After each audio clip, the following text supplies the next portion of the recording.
ఇచ్చింది, యాక్షన్ తీసుకోమని కూడా చెప్పింది. సాక్షాత్తు రిటైర్డ్ సుప్రీంకోర్టు జడ్జి నాయకత్వం వహించే ఎన్హెచ్ఆర్సీ మానవ హక్కుల కమిషన్ ఇవాళ రేవంత్ రెడ్డి సర్కారును, వారి వ్యవహారాన్ని, జరిగిన పైశాచిక పర్వాన్ని తీవ్ర స్థాయిలో తప్పుబట్టింది. క్షేత్రస్థాయిలో కూడా పర్యటించింది ఎన్హెచ్ఆర్సీ. కేవలం వీళ్ళ రిపోర్ట్ ఇన్లే వచ్చి అన్ని వాస్తవాలు తెలుసుకున్నారు. అడుగడుగున మానవ హక్కుల ఉల్లంఘన జరిగింది అని కుండబద్దలు కొట్టి మరి స్పష్టంగా చెప్పింది. ఎవరో ఫార్మాస్యూటికల్ కంపెనీ కోసం అల్లుడిదని కొందరు అంటున్నారు. మరి అల్లుడిదో గిల్లుడిదో తెలియదు కానీ ఎవరి కోసమో పేద రైతుల భూములు గుంజుకునే ప్రయత్నాన్ని ఎన్హెచ్ఆర్సీ అభిశంసించింది. ఈ రాష్ట్రానికి ముఖ్యమంత్రిగా మాత్రమే కాదు రేవంత్ రెడ్డి గారు, కొడంగల్ ఎమ్మెల్యేగా ఉన్నాడు. అట్లే రాష్ట్రానికి హోంమంత్రి కూడా ఆయన్నే. మరి పోలీసులు చేసిన ఈ దౌర్జన్యం ఆయన 3 రకాలుగా బాధ్యత తీసుకోవాలి. స్థానిక ఎమ్మెల్యేగా సిగ్గుపడాలి స్థానిక పోలీసుల దౌర్జన్యానికి. రాష్ట్ర హోంమంత్రిగా నిజంగా సిగ్గు ఇజ్జత్ ఉంటే ముక్కు నేలకు రాయాలి. రాష్ట్ర ముఖ్యమంత్రిగా నీకు సిగ్గుంటే రాజీనామా చేయాలి ఎన్హెచ్ఆర్సీ చెప్పిన తర్వాత. ఇవాళ ఇందులో స్పష్టంగా ఎన్హెచ్ఆర్సీ రిపోర్ట్, ఇది నా కవిత్వం కాదు, ఇది ఎన్హెచ్ఆర్సీ రిపోర్ట్. మరి మీడియా కూడా ఎందుకో గానీ ఇది పెద్దగా రాయలేదు, ఒక్కరు తప్ప పెద్దగా ఎవరు రాయలేదు. అందులో ఎంత స్పష్టంగా చెప్పిండ్రంటే ఎన్హెచ్ఆర్సీ నివేదికలో కొద్దిగా చదివి వినిపించే ప్రయత్నం చేస్తా. During the spot enquiry few villagers stated their family members or themselves were allegedly assaulted or molested by police team.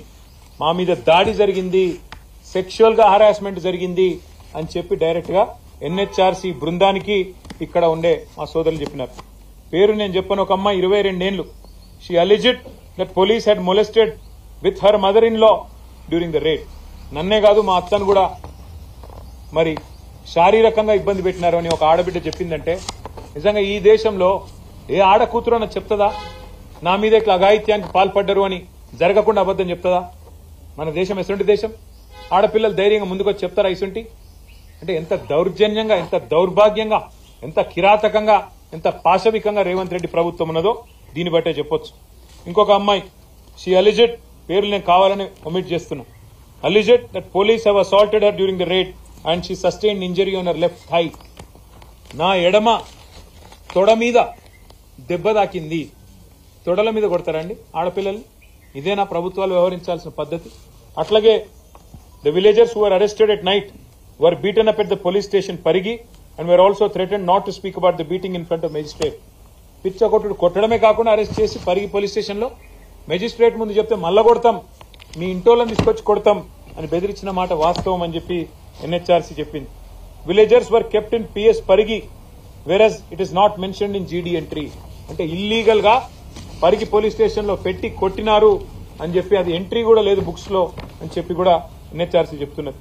Many people were neither at the spot nor went to any protest and their land is also not affected due to this project. Yet, police have arrested such people. ఆ రోజు ఆ ఘటన జరిగినప్పుడు అక్కడ లేకపోయినా, భూములు పోకపోయినా ఆ సంబంధం లేని రైతులను కూడా వీళ్ళు పట్టుకొచ్చినారు, కొట్టినారు అని చెప్పి కూడా ఎన్హెచ్ఆర్సీ చెప్పింది. ఇంకా దారుణంగా కొన్ని మాటలు వారు ప్రస్తావించినారు. They were subjected to physical torture and were threatened not to disclose it before the judicial officer. అంటే 3rd degree టార్చర్ పెట్టి, శారీరకంగా చిత్ర హింసలు పెట్టి మీరు మళ్ళా జడ్జి ముంగట చెప్తే ఇంకా కొడతామని చెప్పి కూడా బెదిరించినారని చెప్తా ఉన్నారు. Order of land acquisition was indeed issued by government agencies but during the land acquisition the way of handling adopted by police officials was not as per law. అన్యాయంగా ప్రవర్తించినారు పోలీసోళ్లు అని చెప్తా ఉన్నారు. CCTV cameras of lockup and CI office were found not to functional. Automatic గా రేవంత్ రెడ్డి గారి ప్రభుత్వంలో సీసీటీవీలు పనిచేస్తలేవట lockup లా. కొట్టాలి కదా, కొట్టితే దొరకొద్దు కదా మళ్ళా, అందుకే సీసీ కెమెరాలు బంద్ పెట్టి కొట్టిండ్రు అని కూడా గుర్తించినారు. GD entries were also not updated which indicate reckless attitude of police personnel. The violation of human rights of villages by the police personnel has been found to be true. నిజంగా సిగ్గు ఇజ్జత్ మానం ఉన్న ముఖ్యమంత్రి అయితే ఈ పాటికి రాజీనామా చేస్తుండే. చిత్రహింసలు పెట్టిన మాట వాస్తవం అని ఒక రిటైర్డ్ సుప్రీంకోర్టు జడ్జి చెప్పినాక కూడా ఇజ్జత్ లేని ముఖ్యమంత్రి, నీతిమాలిన మాటలు ఆయన పార్టీ మాట్లాడుతూ ఉన్నది. అందుకే ఈ కమిషన్ ఆర్డర్ కూడా ఇచ్చింది. మాకు ఖచ్చితంగా 6 వారాల లోపల కంప్లయన్స్ చెప్పండి, ఏం యాక్షన్ తీసుకుంటారు పోలీస్ ఆఫీసర్స్ మీద అని. ఇవాళ నేను రేవంత్ రెడ్డి ప్రభుత్వాన్ని డిమాండ్ చేస్తా ఉన్నా. ఏ అధికారులైతే పోలీస్ అధికారులు ఎక్స్ట్రాలు చేసినరో, ఏ అధికారులైతే ఇవాళ ఎన్హెచ్ఆర్సీ చెప్తున్నదో చిత్రహింసలు పెట్టినారు, ఆడపిల్లల మీద అఘాయిత్యానికి పాల్పడ్డారని వాళ్ళని సర్వీస్ నుంచి డిస్మిస్ చేయాలి. సస్పెండ్ కాదు, ఖచ్చితంగా సర్వీస్ నుంచి తొలగించాలని చెప్పి మేము డిమాండ్ చేస్తున్నాం. అట్లాగే వాళ్ళకి గిన్న న్యాయం చేయకపోతే నేను వాళ్ళందరికీ మాటిస్తా ఉన్నా, మళ్ళా పోతాం సుప్రీంకోర్టు అవసరమైతే. ఎన్హెచ్ఆర్సీ రిపోర్ట్ ను కూడా తుంగలో దొక్కుతున్నది ప్రభుత్వం అని చెప్పి సుప్రీంకోర్టుకు పోతాం. సుప్రీంకోర్టులోనే మరి మా లగచర్ల ఆడబిడ్డలకు న్యాయం జరిగేదాకా కొట్లాడతాం. అట్లాగే మరి ఇదే నివేదికలో చెప్తా ఉన్నారు, హోంమంత్రిగా ఉన్న ముఖ్యమంత్రి ఫెయిల్ అయిండు అని దీంతో అర్థమవుతున్నది. మరి హోంమంత్రి ఇప్పటివరకు నోరిప్తలేడు, ముఖ్యమంత్రి నోరిప్తలేడు.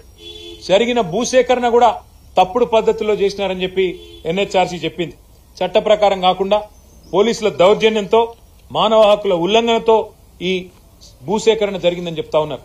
అందుకే నేను డిమాండ్ చేస్తా ఉన్నా, మీరు కనుక భూసేకరణ రద్దు చేయకపోతే మాకు సమాచారం ఉంది, హైకోర్టులో స్టే ఉన్నప్పటికీ మీరు చాటుమాటు చేసుకుంటా పోతా ఉన్నారు. ఖచ్చితంగా అది కూడా బయటకు వస్తుంది. తప్పకుండా మళ్ళొక్కసారి కోర్టు ద్వారా కంటెంప్ట్ కూడా మీరు ఎదుర్కొంటారు. చిన్న పిల్లల మీద, విద్యార్థుల మీద, ప్రభుత్వ ఉద్యోగుల మీద, అక్కడ లేని వారి మీద కూడా కేసులు పెట్టినారని చెప్పి ఎన్హెచ్ఆర్సీ చెప్పింది.